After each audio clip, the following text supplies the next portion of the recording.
मेरे साथ कांग्रेस के वरिष्ठ नेता मणिशंकर अय्यर हैं। सर, जिस तरह से लगातार टीवी पर दिखाया जा रहा था कि योगी जी आए हैं, कानून व्यवस्था ठीक हो जाएगा, लेकिन पहले सहारनपुर में दंगे हुए हैं, फिर अब जाके जातीय हिंसा हुई है, मेरठ में अभी दलितों पर हमले हुए हैं। तो क्या लग रहा है कि बीजेपी की सरकार आने के बाद यूपी में जिस तरह से दलितों पर हमले हुए हैं, उस पर कांग्रेस की क्या प्रतिक्रिया है, वो किस तरह से देख रही है?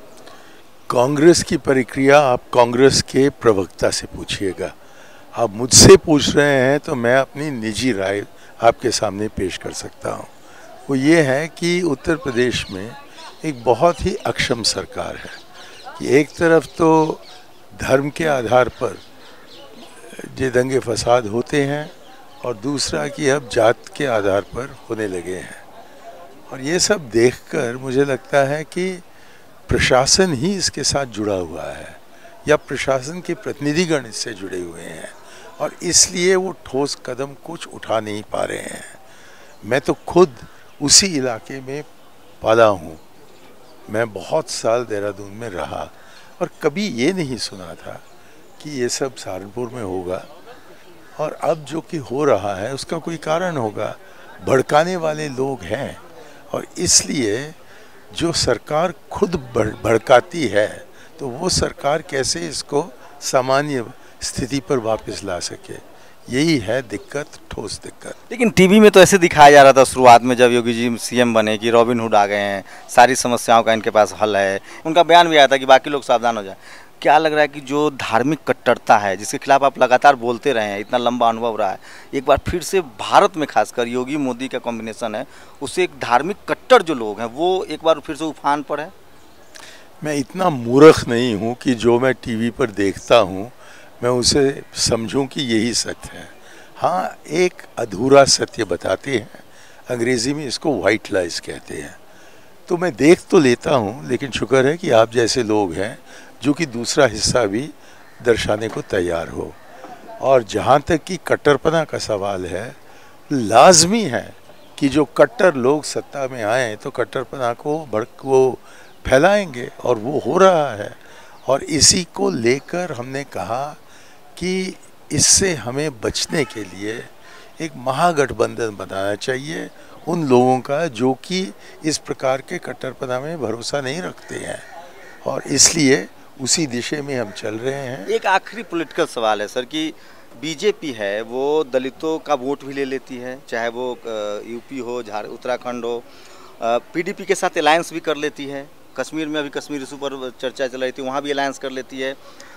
और वो वोट भी मुसलमान को यूपी में टिकट भी नहीं देती है, वहाँ सरकार भी चला लेती है। ये जो उनकी इलास्टिसिटी है, ये खासियत, उसके बाद अब वो आरक्षण में प्रमोशन का बिल भी पास करना चाह रहे हैं।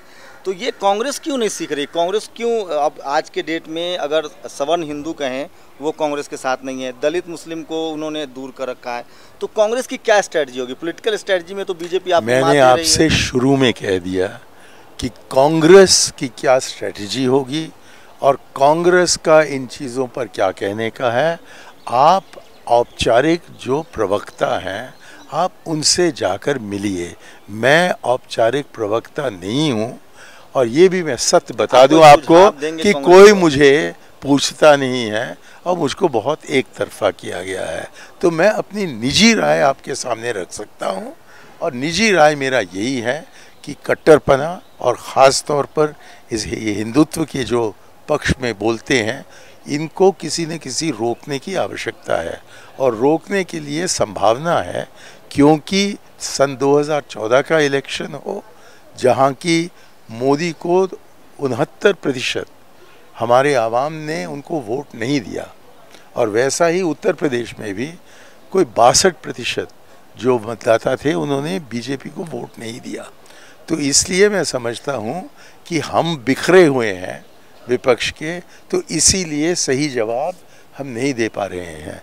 लेकिन हमारी एकता हो जाए तो तब भारत की जनता और भारत का दिल हमारे साथ है और हम इनको शिकस्त दे पाएंगे। शरद यादव मिले सोनिया गांधी से, नीतीश कुमार की मुलाकात हुई, क्या लग रहा है? मायावती ने सिग्नल दिए हैं, अखिलेश ने सिग्नल दिए हैं, तो ये गठबंधन बनता 2019 में देख रहे हैं? खुदा करे। तो ये मणिशंकर अय्यर थे, अपने बातों को लेकर बहुत स्पष्ट होते हैं कांग्रेस से काफ़ी खिन दिख रहे हैं, नाराज़ दिख रहे हैं। हो सकता है हमेशा इनके करियर में उतार चढ़ाव आता रहा है। कभी राजीव गांधी के बहुत करीबी रहे, लंबे समय तक मंत्रालय में रहे, कांग्रेस की सरकार में बहुत रसूखदार नेता हुआ करते थे।